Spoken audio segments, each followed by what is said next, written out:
Welcome back to CareCast, the podcast from CareSoft, the trusted government IT solutions provider. Subscribe to get the latest technology updates in the public sector. I'm Anthony Jimenez, your host from the CareSoft production team.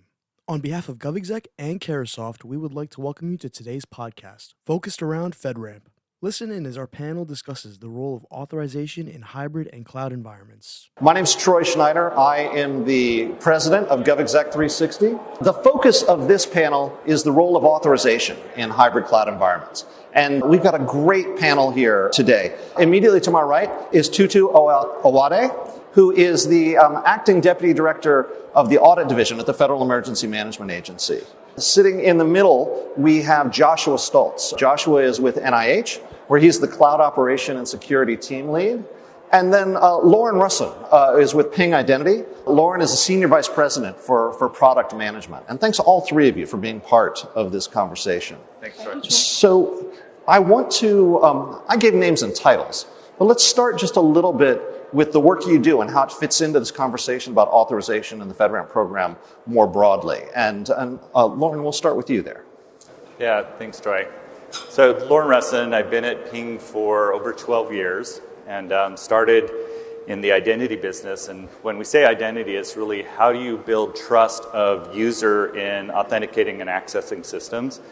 And as we've matured as a company, it's how do you go from allowing someone in and developing the trust to allow them into your door, and then where authorization fits is that resource protection side. What do I allow them to do? How can I protect them getting access to data or getting access to network?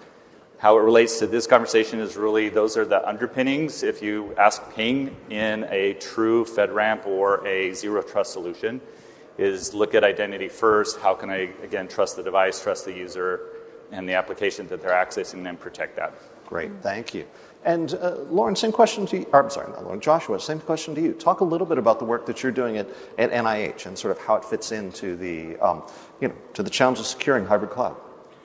Yeah, so my team, we oversee the cloud operations and security for AWS, GCP, and Azure for the core infrastructure for NIH. So we already put together like the federation so they can use their identities across. And then each institute can then use the infrastructure that's already in place and then build their own systems. Okay, very good.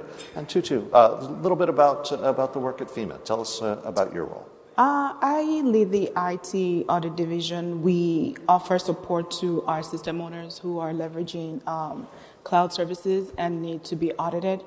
As it relates to FedRAMP, it's providing advice on how to build their own system packages, do continuous monitoring, ensure that they're tailoring their controls appropriately, offer security solutions when IT security issues arise. Mm-hmm. Very good. And the topic of this is about authorization in the hybrid cloud environment. Let's talk a little bit about FEMA's environment, which obviously FEMA's mission is a fairly unique one, and it has some special mission requirements. So talk just a little bit about the operating environment and how that plays into the cloud security challenges. Okay, we have a good mix of on-prem, cloud, definitely hybrid environments. Our mission is to help people before, during, and after disasters. And so the IT infrastructure has to be able to adapt to meet the mission when there's a need. So we have systems that have been birthed in the cloud. We have legacy systems that are on-prem. We have systems that have migrated to the cloud.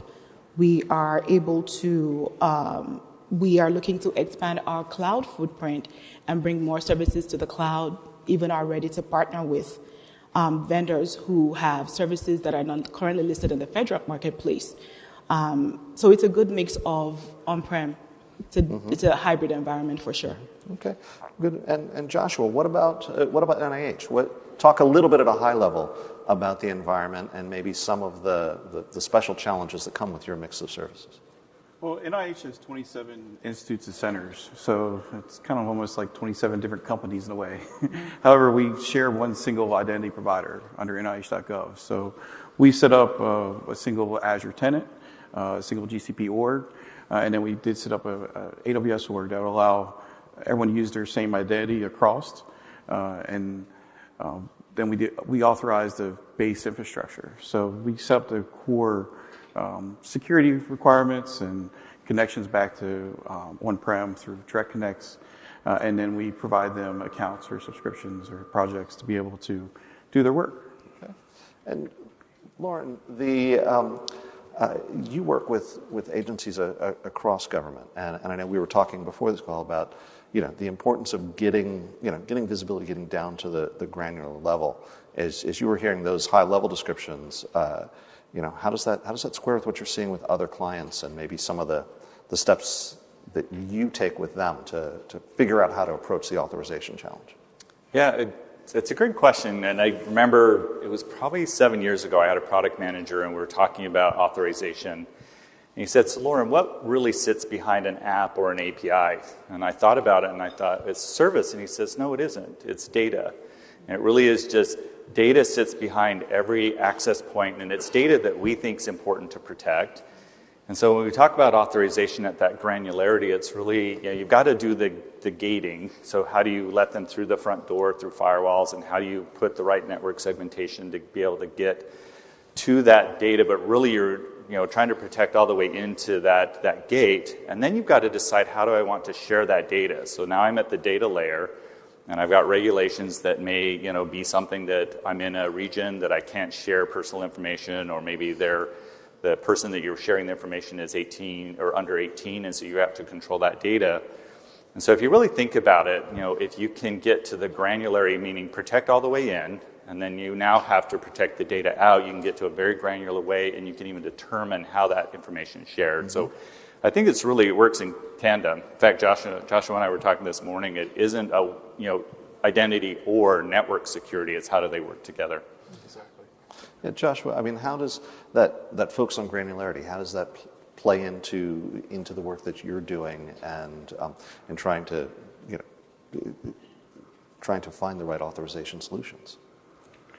Well, it's interesting because at NIH we have petabytes of data out there, but we can't just give you access to all of it, right? Because there's certain patient consents and things that they agree to. So you have to manage that data more granularly and to understand what it is and then who can actually access it, because you don't want to break a patient's trust, obviously.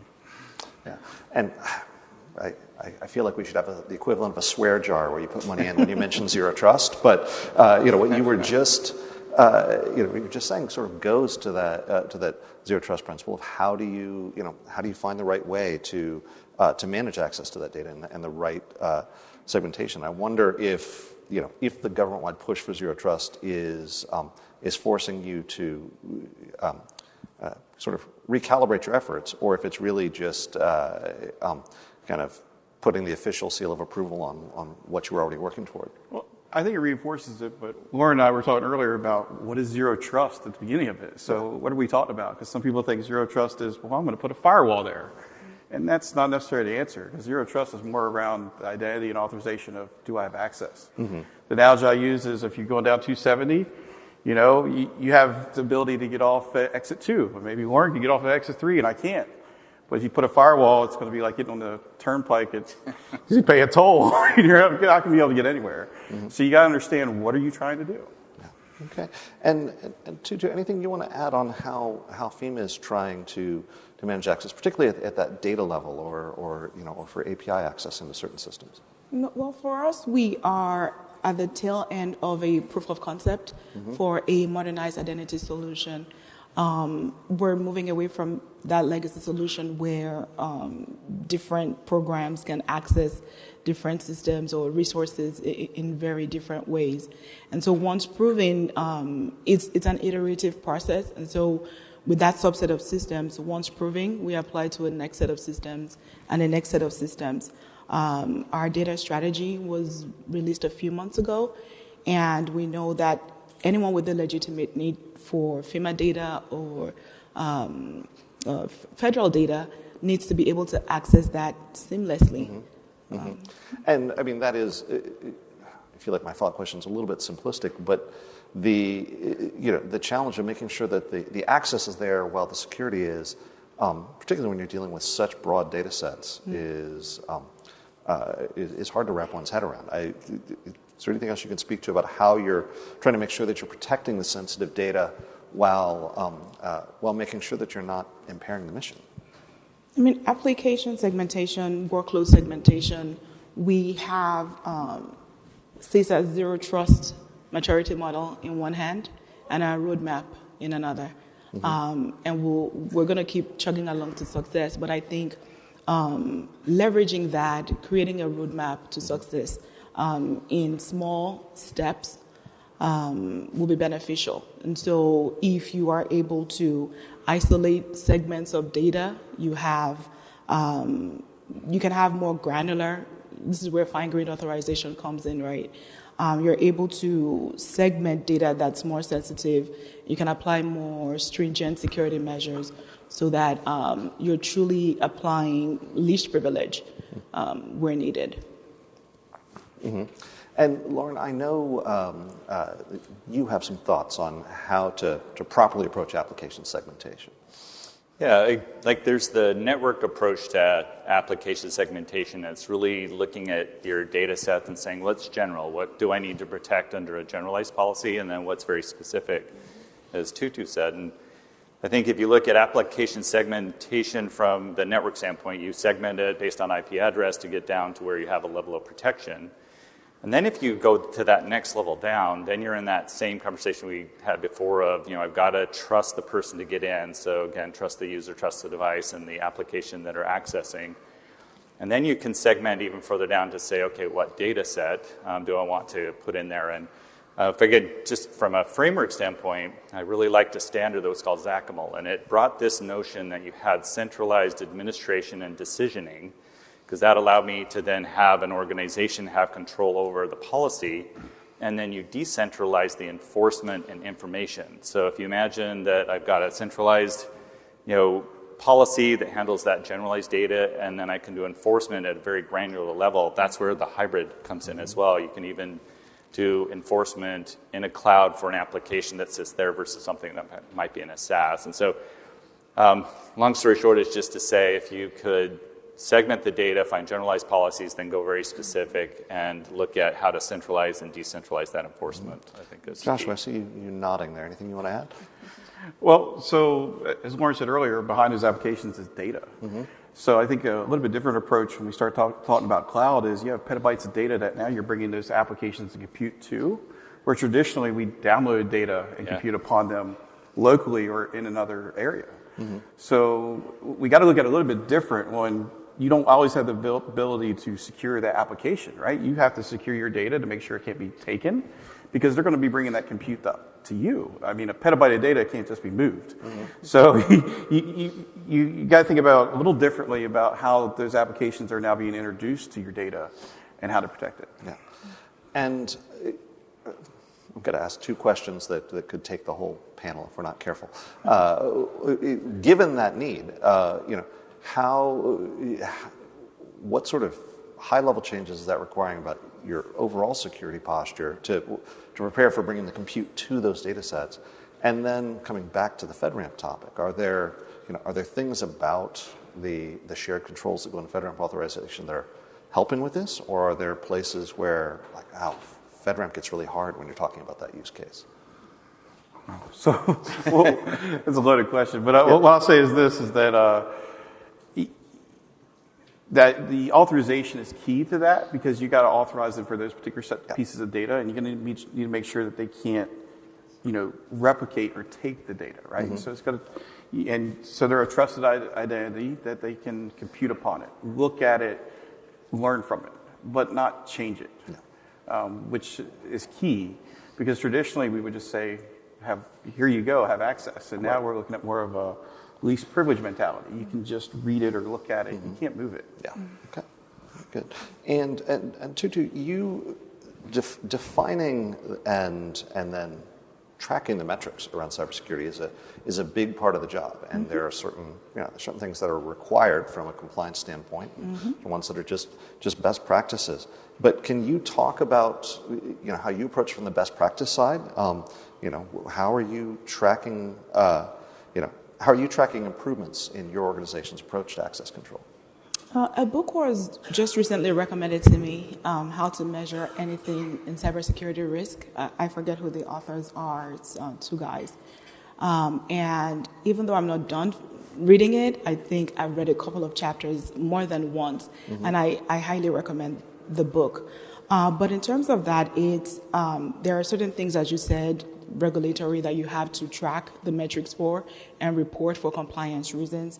But then there are others that have to do with your own strategic outcomes and objective that you have to track. To do that, I think it's that you have to identify and document what exactly your starting point is. What is your baseline and where are you starting from? And then if you're trying to get to Z from Q, for example, you don't have to have metrics tracked all the way from Q to Z. You can have from Q to Y or X. And so it's about identifying what the objectives are for your particular roadmap, tracking those metrics and reporting them, and then mapping to your strategic outcomes, and then identifying what it is that you need to track for operational and compliance reasons, and document those as well. So you'll need to do things like time to provision users, those kinds of things, but it's necessary to check against, is this helping us accomplish the mission? If we were able to terminate users, within 24 hours, how is that helping the mission? If we're able to provision users within a certain metric, how does that help move the mission forward? Because security is everyone's responsibility, but not necessarily everyone's job, even for organizations where their work is security. It's not everyone's job. And so just ensuring that we know that whatever metrics we're tracking, we're not just tracking them for tracking reasons, we're able to map them to our objectives and goals. Okay. And Lauren, what advice do you and do Ping give to clients on this about identifying the right metrics and making sure that you have the data you need for the future analysis? Yeah, no, it's a great question, because part of it is, the best user experience generally attributes to the best security we found. And so, if a good experience for registration and for verifying who you are and then authenticating that person with multiple attributes, and then ensuring that, your control plane, all that authentication is done under a federated environment, you consider through that entire journey, I had touch points along the way of, who you are. Before I know you, before you registered, I have some sense, are you a bot or are you a real person? Then we get into where I use MFA. That lets me, get to know you more. And that's, again, yet another signal to be able to say, I know you are before I authenticate. And so that's that authentication journey. And then once authentication, most systems get out of the way once an authentication is done, and that's where the authorization authority starts to play.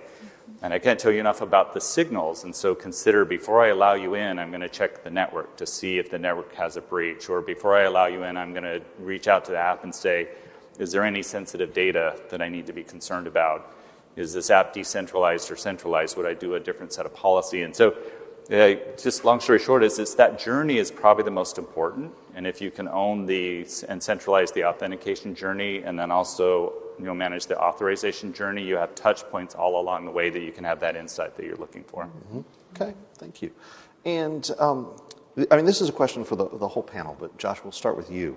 Is trying to work these access control and authorization improvements into larger IT modernization initiatives, and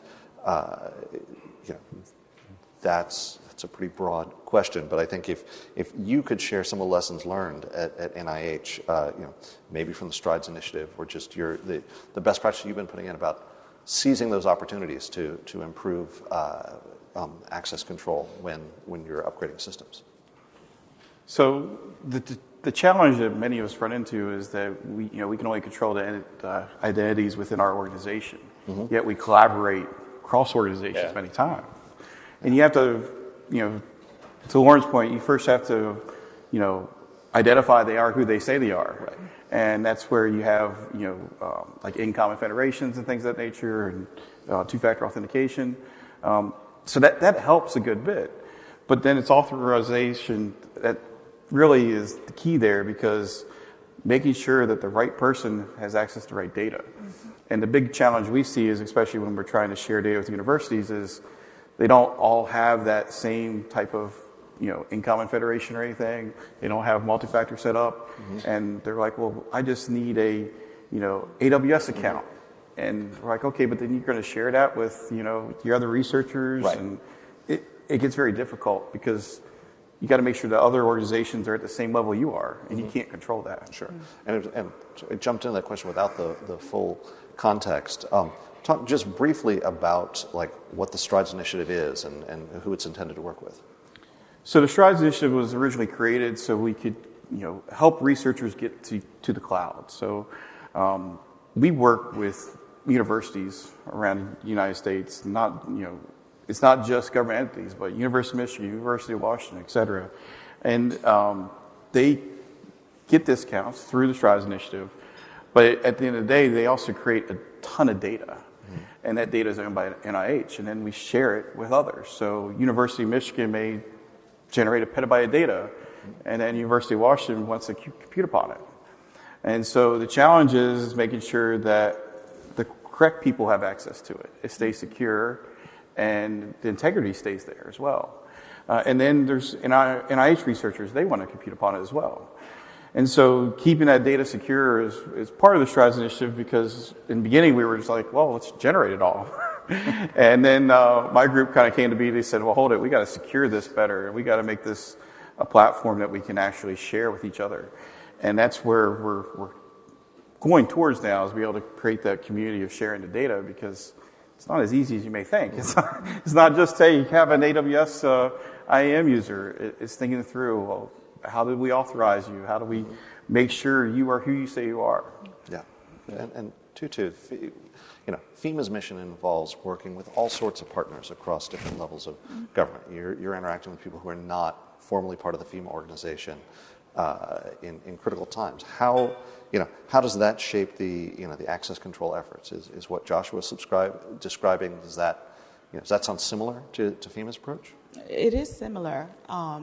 As I mentioned earlier, we're developing a new, an improved and modernized identity solution, and that journey has been a while coming. And so we partner with other federal governments, SLTTs, and what we're doing is, I think part of that is issuing, making sure everyone can do multi-factor, if not necessarily phishing-resistant multi-factor authentication. So for some of our state partners, we're issuing PVI cards. And so, we're finding that, but with having a centralized identity solution, which is where we're getting to soon, as we've proven the concept recently, that will enable us to more accurately know, at least from that front door, who are you, and are you supposed to be here in the first place? Okay. So challenging, but small steps forward, getting there. Very good. Lauren, you mentioned something earlier I want to make sure we get back to, and that was the importance of user experience, that a good user experience leads to better security. And so, you can pick your favorite acronym here, whether it's whether it's IAM, ICAM, PAM. But what kind of impact can better access management have on the culture within an organization and the security that comes from that? Oh, that's interesting. Yeah, the cultural element of identity's been fairly new, I think, when you start to look at some of the technologies out there. And I remember I started as a middleware guy, and so everyone says, yeah, what does middleware do? It needs visibleware. It needs actually an interface, and it needs a way to interact. And I took that to note of, is that just, the login experience? And it isn't. I mean, we did a big project with FIFA around the World Cup, and they explained their problem. They said, I want to onboard all these users. I want to give them secure access to information as well as sell them stuff. And I need to do it across the globe. And so it's not that I can have one registration flow or one identity verification flow. I need 36 because I've got that many countries that I'm interacting with. And so you think of, that journey that someone's on has got to be unique to them. And it's got to actually comply to the environments that they come from, and has to even use some of the service and the identity verification tools that are there. And so when I look at it in the context of culture, taking that journey approach and sort of orchestrating the person's experience actually will embrace their culture. Because you actually said, I'm going to go to your known method for verifying you. If it's a document authentication approach and they have a passport, I'm going to do it with their tools versus force them to something else. And I think that's true for even the government. You said PIV cards earlier, and how do you embrace a PIV card? How do you have a pilot in an airplane and give them a phone option that's disconnected? And that's really because you've thought through the journey, you've thought through the role, and you've thought through the best cultural experience that role can have. So hopefully that answered your question. No, absolutely, but yeah, absolutely. Kind of a key. And Tutu and Joshua, again, seeing some nods there. Anything you want to add based on your agency's experience? Well, I'd say that if you have a bad user experience, they will find a way around it at the end of the day. And people sometimes will spend a lot of time and effort to get around a bad experience because it just costs them too much, heartache. So we've had quite a few times when users didn't like the experience they were getting, and they try to do their own thing, which is never a good thing when it comes to security. Right. So. And for our mission, lives are at stake if we don't do it right. And you want our user base to have a trust of our IT organization. So culture plays a really big role, and you want people to have a seamless experience when they're utilizing the tools that we're putting in place to let them access the resources they need to accomplish the mission. Very good. So we are just about at time. I want to give each of you a chance for a final thought, either a key point that you and your organization are working on, or a point that you wish the broader community would focus on a little bit more when it comes to authorization. And Tutu, we'll start with you. I think for us at FEMA, we are on our Zero Trust journey, and the CISA's Zero Trust Maturity Model is a helpful tool. I think for everyone, it's just about understanding that the solution that works for Agency A is not the magic trick for Agency B. And so one man's solution is another man's to learn from, but not necessarily implement the exact same way. And so there's a sense of a need maybe to hurry up, but I think we need to take the time to be patient with ourselves. And if we need to plan to the middle, learn from the mistakes, and improve incrementally. Very good. Joshua. Well, I think that everyone has to rethink how we do identity in general and authorization. I know NIH, we're looking at what that new thing is. So we're looking towards what the next evolution of it will be. But I think when you look at cloud, it's got to be a different mentality than it has been. And we got to think differently the way we do business. Very good. And Lauren, we'll give you the last word. Thank you. I would just say, there's a trend in the market to take intelligence, and it can either be through machine learning or AI, or it can be getting signals of, context on networks or the kind of usage pattern. And I would say as you're looking at authorization, don't just take the brute force approach. Don't just lock the door and not allow them in. It's this least privilege approach is a good approach, but we need to also think about what am I enabling. So as you're thinking through authorization, think of it in a dynamic way. Think of it of what information can I gather to help establish trust, what information can I gather to help make that user experience better. Thanks for listening, and thank you to our speakers, Joshua Stultz, Tutu Owaade, and Lauren Russin. Don't forget to like, comment, and subscribe to Caracast, and be sure to listen to our other discussions. If you'd like more information on how Carasoft can assist your organization, please visit www.carasoft.com or email us at fedramp@carasoft.com. Thanks again for listening, and have a great day.